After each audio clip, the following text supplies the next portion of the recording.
Wild Asia monorail. My name is Matthew. I'll be your driver and tour guide. For your own safety and the safety of others, please remain seated at all times, with all body parts inside the train and off the rails, and refrain from eating, drinking, smoking, or vaping. The water is permitted. In the unlikely event of an emergency, there's an intercom button on the left side of your door. Ready to take a ride on the wild side? I'll take that as a yes. Here at the Bronx Zoo, headquarters of the Wildlife Conservation Society, we're working hard to save wildlife and wild places around the world. Today I'm going to take you on a tour of Asia, with stops in China, India, Cambodia, Nepal, and Tibet, all without ever leaving the beautiful Bronx. We've just traveled 7,000 miles to the wilds of Asia. The large honey-colored deer are called Barasinga. The word Barasinga means 12-tined in the Hindi language, as males will have 12 to 14 points on their antlers. Little guys with the white bellies are black buck antelope, smallest antelope species in Asia, fully grown, 2.5 feet at the shoulder. Males have horns, females do not. The majestic-looking white deer are the Bactrian deer, newest members of our monorail family.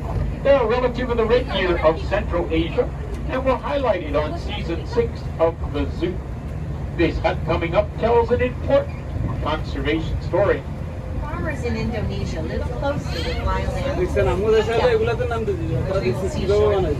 WCS field staff work with local leaders and farmers in Indonesia to come up with a crop protection unit. This unit created many different ways for farming to continue in close proximity to wild animals. One strategy was to soak ropes in chili powder. Elephants do not like chili and leave the farms alone, allowing the farmer and the animals to share the habitat peacefully. We all know that an animal that's extinct is no longer with us, like the dinosaur and the dodo bird. The animals in our next exhibit were completely extinct in nature and could only be found in zoos. We're talking about the Mongolian wild horse, or Krizbalski's horse. We have 11 horses on display today, so don't stop looking after you see the first one or two. While there are genetic differences between wild horses and domestic horses, there are physical differences as well. They're shorter and stockier in build. They have an erect mane that's lacking for forelock, the piece of mane that falls between the eyes of a domestic horse. They're rocking the mohawk. They were born genetically awesome. Little guy is 10 weeks old today. The Bronx Zoo received our first herd in 1902. And since that date, we have had over 50 Mongolian wild horses born right here in the Bronx Zoo. We're happy to report that Mongolian wild horses are being successfully reintroduced into the wilds of Mongolia and southern China from both North American and Asian zoos. We're now going to hear from Jonathan Slatt, our Asian expert. Jonathan Slatt, I'm the Russia and Northeast Asia coordinator for the Wildlife Conservation Society. হর্সের জন্য কত বড় জায়গা দেখছেন? হ্যাঁ আমার এই জায়গাটা সুন্দর লাগে, এই যে ভিডিওটা সুন্দর লাগে যে ট্রেন ইয়ে করতেছে দেয়। Bronx horse went extinct in the wild in the 1960s. On a recent trip to Kazakhstan, I thought about the ongoing and successful efforts in that country to bring these horses back to the Central Asian steppe. The world needs happy stories, to watch the impossible become possible, and to see hope restored. That's what's happening today in terms of Bronx's horse. As you can see, we give our animals lots of room to roam, as we're still in the Mongolian wild horse exhibit. But I'll be able to pinpoint most of the animals for you today, even if they're not necessarily in plain sight. It's not difficult to do if you'd like to try. Just put yourself in their hooves and figure out where you would go for a shady spot to rest or a little grazing time. When we reach the top of this hill, we'll be on the lookout for another endangered species known as the gaur. That's G-A-U-R. Excellent Scrabble word. The gaur are the world's largest wild cattle. Males stand 6 feet at the shoulder, 10 feet long, and weigh 2,000 pounds. With their incredible size and horns, a gaur can take on anything. even a tiger. What threatens these beautiful creatures is lack of an Asian habitat and diseases they catch from domestic cattle. If the horns point straight up, it's a male. If they curve in at the top, it's a female. Most of the herd is female. We're now going to hear from their keeper, Dave.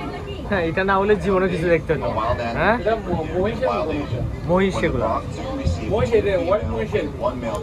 এটা না It took a couple of introductions of all the animals were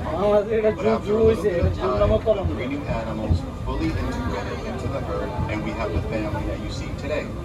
A family group of gaur can consist of up to 40 individuals and is typically led by an older adult female called the matriarch.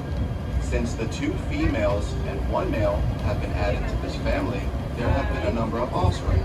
This is important because gaur are considered to be a vulnerable species, so it's vital to maintain a healthy growing herd here at the zoo. Our matriarch's name is Trixie.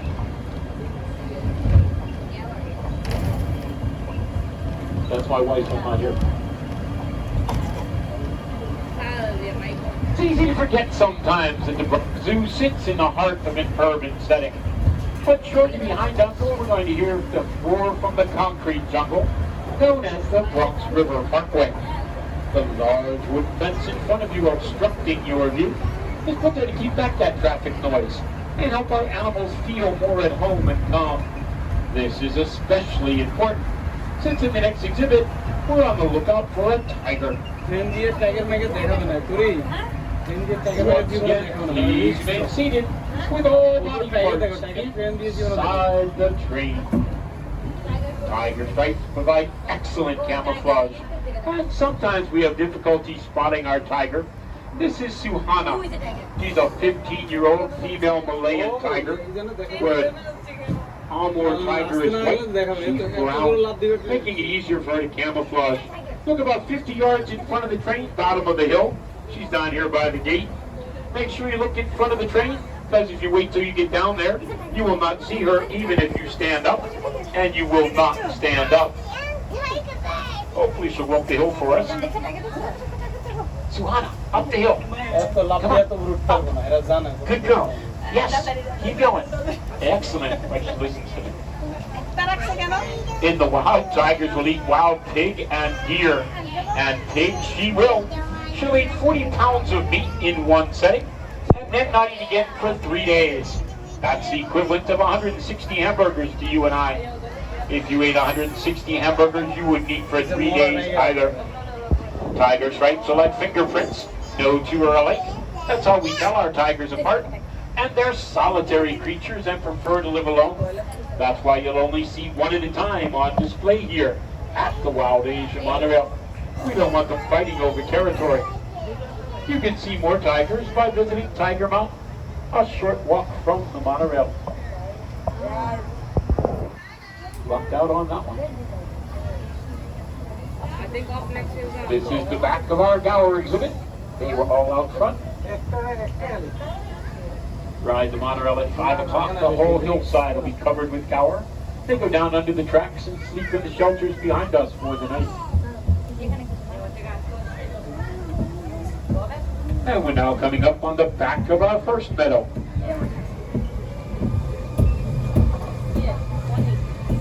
Where we're greeted by India's national bird, the peafowl. You know, only the males are called peacocks. Females are called peahens. They get together and make baby pea chicks. The males are ones with the impressive back feathers they prop up with their tail feathers during the mating season. Once they've mated, they shed those feathers. That's what the white things all over the ground are. Now you can only tell a male from a female, because the males have blue heads and the females have green. They have free roam in the Bronx Zoo. You'll see them everywhere today, not just here in Asia. As we round the bend, we're on the lookout for some pigs. Special pigs called babarusa. The word babarusa means pig deer in the Malay language, because the natives thought their tusks resembled deer antlers. Coming into a bamboo thicket, we're looking for 2 males today, Kenneth and Sprout, with tusks that erupt through their snout and back towards their eyes. Asia's version of Pumbaa. Kenneth's right here in the middle, walking to the left.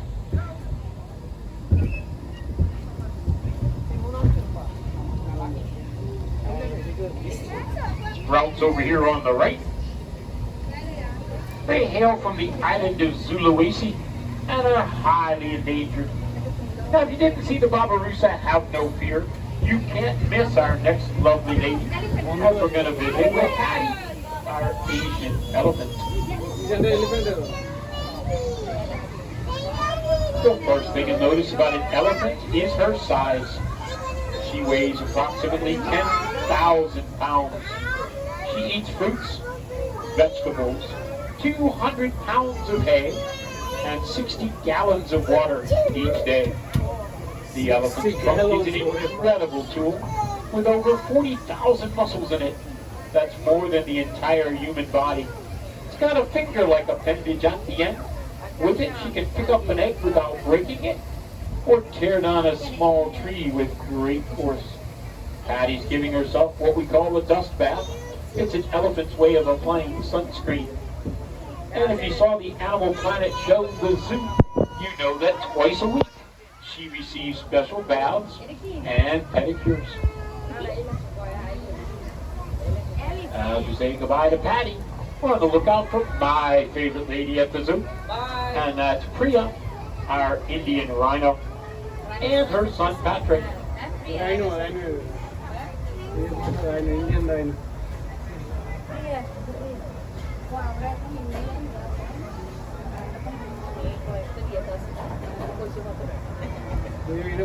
Follow the road down to the left top of the hill by the fence. That's a rock. Take all the pictures you want.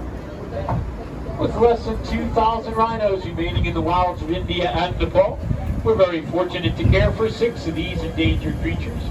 Caring for rhinos is one thing, breeding's quite another. We're the luckiest zoo in the USA.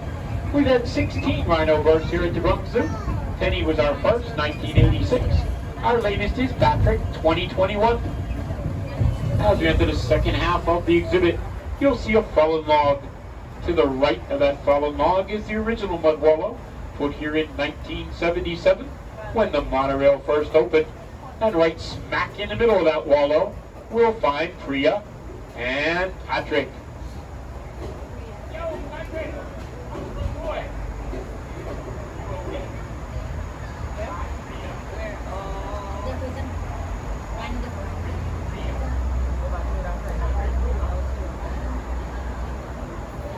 Many people describe a rhino's skin as armor-plated. It's actually very thin with lots of folds and needs protection from insect bites and the sun. To do this, they'll sit in the mud wallow, cover themselves with mud, and this acts as a natural sunscreen and insect repellent. Priya on the left, Patrick on the right. Priya tips the scales at a mere 3,500 pounds, but can achieve speeds close to 40 miles per hour. Despite this fact, rhinos are endangered for their horn, which in some cultures is said to have medicinal purposes. As we drop down into the valley, we get extremely close to fences and trees. So sit back, keep all body parts, camera parts, anything you ever want to see again, inside the train.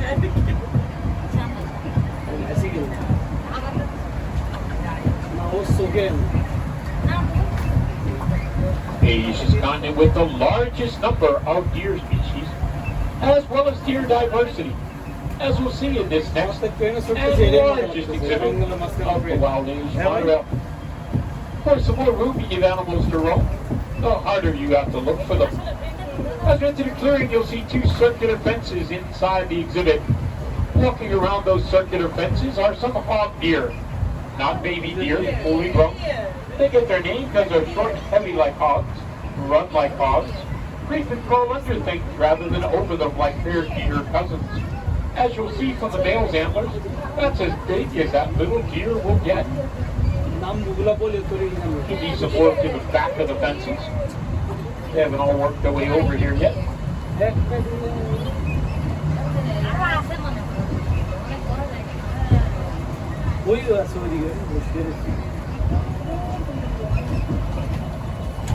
When we come around the next bend, top of the hill, you're going to get an excellent view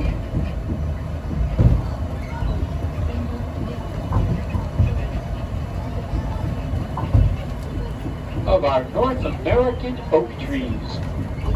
It would cost millions of dollars to recreate an Asian forest, but since most of our deer were born here in the USA, they don't know the difference between an oak tree and an Asian tree. And leaf to leaf, they provide an excellent source of food and shade.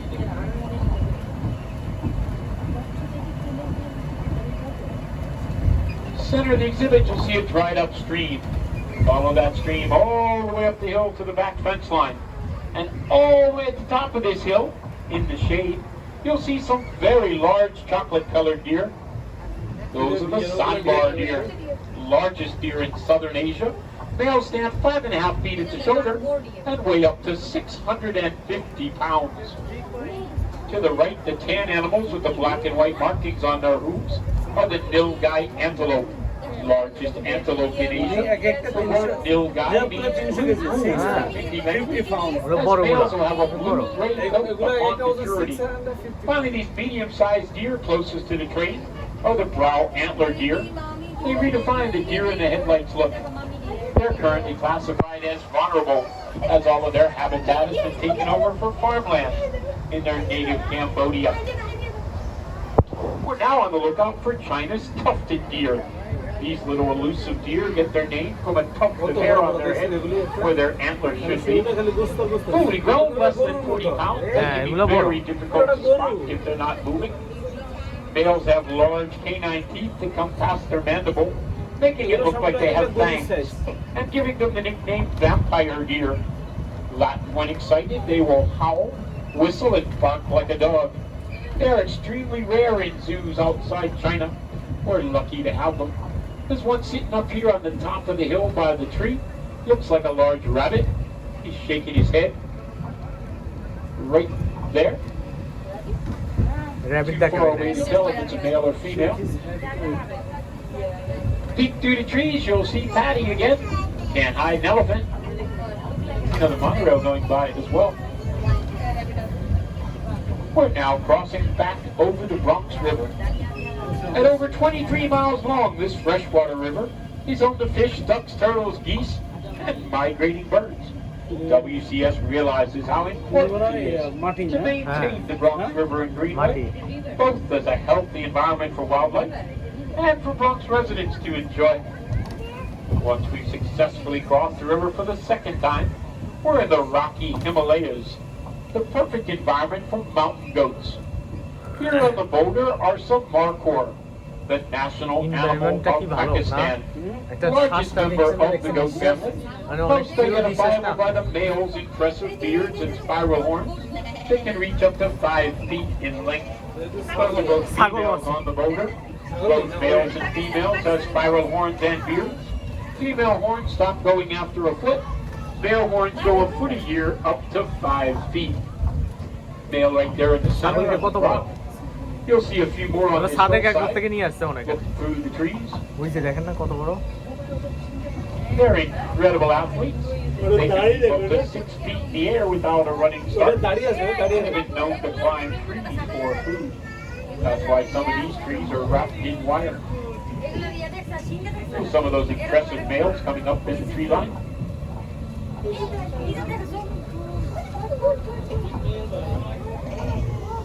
Now we're going to pass a Y-shaped tree. So close to the train you can touch it, but please don't. Look at the tree behind it, just below eye level. And here's 2 of our red pandas. The word panda means bamboo eater. That's how they get their name. They're actually relatives of skunks, raccoons, and weasels. In Nepal, their name is Hunko, which means firefox. And if you saw the movie Kung Fu Panda, Master Shifu was a red panda. The red panda was known to the Western world years before the black and white panda. The only thing they have in common is an insatiable appetite for bamboo.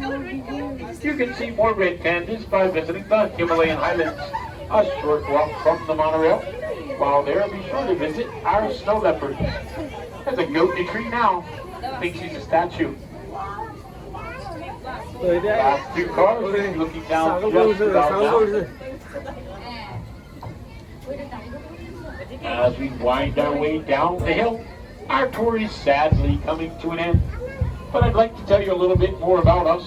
The Wildlife Conservation Society manages 5 parks in the New York City area. The Bronx Zoo, Central Park Zoo that turns 90 this year, Queens Zoo, Prospect Park Zoo, and the New York Aquarium on Coney Island. We also manage over 300 scientists in 60 countries throughout the world. We're working hard to save wildlife and wild places. You being here today helps us to do just that, and for that we thank you. If you haven't done so already, download our app at bronxzoo.com/today.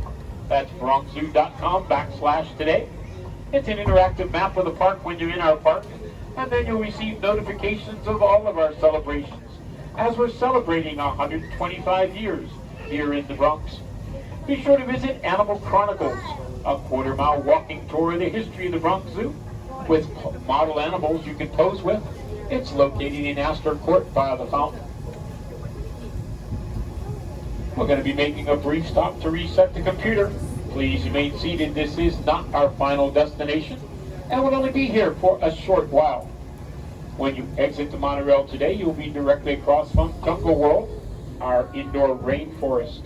As soon as you enter the rainforest, look to the right. There's a tree kangaroo that just had a baby, still in the pouch.